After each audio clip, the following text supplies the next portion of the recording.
జ్యోతి అనాథ వృద్ధాశ్రమంలో ఈ అన్నదాన కార్యక్రమము కీర్తిశేషులు ఎస్కే సారథి గారు. ఈ సారథి గారు ఎవరంటే మన కొత్తగూడెం కోల్ మైన్స్కి సుపరిచితుడు Shri S K Srinivasan Iyengar trade union INTUC leader వాళ్ళ పెద్ద అబ్బాయి అన్నమాట. ఇంకో విధంగా చెప్పాలంటే నా మిత్రుడు రఘురామ్ వాళ్ళ అన్న. ఈ రఘురామ్ ఎవరు అంటే మన సభ్యుడు మీ అందరికీ తెలిసినవాడు రాఘవన్ గారి వాళ్ళ పెద్ద అన్న అనమాట. ఇక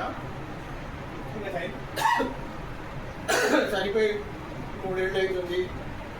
ఈ సందర్భంగా ఈ రఘురామ్ కోరిక మేరకు మనం ఈ అన్నదాన కార్యక్రమాన్ని ఈ ఆశ్రమంలో మనము జరుపుకుంటున్నాము.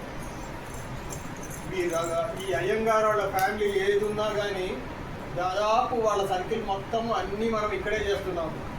ఈ సారథిది కానివ్వండి, రఘురామ్ది కానివ్వండి, వాళ్ళ పిల్లల్ని కానివ్వండి, రాఘవన్ గారిని కానివ్వండి, అన్నీ మనం ఇక్కడే చెప్తున్నాం. వాళ్ళ అక్క ఏదే మొన్నే మనం వాళ్ళ బావగారికి మనం పుట్టినరోజు జరుపుకున్నాం. మొన్నే 3 days అయితే 2 days మనం మొన్న ఆయన పుట్టినరోజు కూడా జరుపుకున్నాం. కొంచెం జరగరా సార్? ఒక్కొక్కడికి ఈ దృక్పథం చూడండి. ఈ దృక్పథం ఏంటంటే అనాథాలకి పెట్టాలి. మనం తినే ముద్దలో నిన్న కూడా మనకు బాలనగర్ ఆయన చెప్పాడు, ఒక్క ముద్ద మనం తీసే దాంట్లో పక్కకు పెట్టుకుంటే మనం చేయొచ్చు అనేసి చాలా మంచి విషయాలు చెప్పాడు. కొంచెం బోరు కొట్టించిన చాలా విషయాల్లో కొంచెం బాగానే చెప్పాడు. ఏంటంటే మనం తినే ముద్దలో ఒక ముద్ద మనం తక్కువ తింటే మనకు అయ్యేది ఏం లేదు, ఆరోగ్యానికి మంచిది కూడా. ఈ దృక్పథం అన్నది చాలా అభినందనీయము.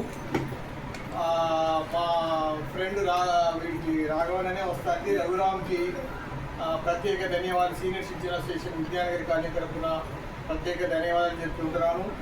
అలాగే